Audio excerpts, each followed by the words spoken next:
नमस्कार दोस्तों। आज के सत्र में हम राजस्थान के कुछ प्रमुख भौतिक विभाग जैसे अरावली पर्वतीय प्रदेश, अरावली माउंटेन रीजन, इसका अध्ययन शुरू करने जा रहे हैं। न कि केवल राजस्थान बल्कि विश्व की प्राचीनतम विलित पर्वतमालाओं में से एक है राजस्थान की अरावली पर्वतमालाएं। और ये राजस्थान के भूगोल की रीढ़ की हड्डी है या रीढ़ है। यह केवल एक ऐसा टॉपिक है जिसकी समझ के बिना आप राजस्थान के भूगोल को नहीं समझ सकते। इसलिए परीक्षा में इससे प्रश्न आना लगभग तय है। और इसकी उत्पत्ति, विस्तार और दिशा से जुड़े तथ्य व आपके एग्जाम क्लियर करने के लिए अत्यंत महत्वपूर्ण है। अरावली पर्वत प्रदेश, उत्पत्ति एवं प्रकृति। इसकी उत्पत्ति प्री कैम्ब्रियन युग में हुई थी, मतलब बहुत पहले।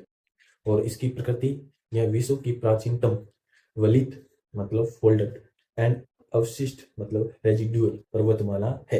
यानी यह अपने निर्माण के समय बहुत विशाल लेकिन अब अपरदन के कारण घिस चुकी है। इसका विस्तार एवं लंबाई, इसकी लंबाई 692 किलोमीटर है। इसका विस्तार पालनपुर गुजरात से रायसीना पहाड़ी दिल्ली तक है। और राजस्थान में विस्तार इसका 550 किलोमीटर। यह तथ्य महत्वपूर्ण है कि अरावली की कुल लंबाई लगभग 80% हिस्सा राजस्थान में है। राजस्थान में स्थिति यह खेड़ा ब्रह्मा सिरोही से खेतरी झुंझुनू तक फैली हुई है। मुख्य विशेषता यह है कि इसकी औसत ऊंचाई 530 मीटर है, 930 मीटर है। इसकी दिशा दक्षिणी पूर्व से उत्तर पूर्व की ओर है। यह सबसे महत्वपूर्ण अवधारणा है क्योंकि दिशा राजस्थान में मानसून को प्रभावित करती है और थार मरुस्थल के निर्माण का एक कारण है। अब बात करते हैं अरावली पर्वतमाला की चौड़ाई की बात। इसकी चौड़ाई दक्षिणी पश्चिम में अधिक है और उत्तर की ओर कम हो जाती है।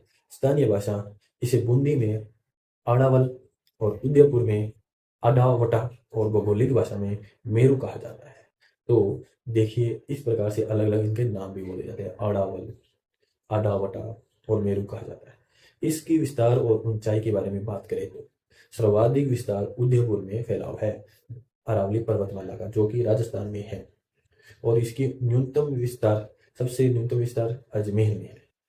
सर्वाधिक ऊंचाई इसकी सिरोही में, जैसा कि हम चोटियों में देखेंगे कि इसकी ऊंचाई कितनी है। और न्यूनतम ऊंचाई जयपुर में है, न्यूनतम मतलब कम। और इसकी तुलनात्मक तथ्य मतलब कंपैरेटिव फैक्ट्स की बात करें तो परीक्षाओं के लिए बहुत ही महत्वपूर्ण, इन्हें अवश्य याद करना है। और यहाँ पर मुख्य फसल जो कि इसकी ढलान पर मुख्यतः मक्का की खेती होती है। इस पर राजस्थान की अरावली पर्वतमालाओं पर मुख्यतः मक्का की खेती होती है। आज हमने अरावली की मूलभूत विशेषताओं की उत्पत्ति, दिशा और विस्तार को समझा। अगले सत्र और अगले वीडियो में हम इस अध्याय के सबसे ज्यादा तथ्य आधारित, फैक्ट बेस्ड और महत्वपूर्ण हिस्से यानी अरावली की प्रमुख पर्वत चोटियां मतलब मेजर माउंटेन पीक्स का अध्ययन करेंगे, जहां ऊंचाई और स्थिति के सीधे प्रश्न पूछे जाते हैं। तो आज के लिए धन्यवाद। मिलते हैं नेक्स्ट वीडियो में। थैंक यू, धन्यवाद, बाय बाय।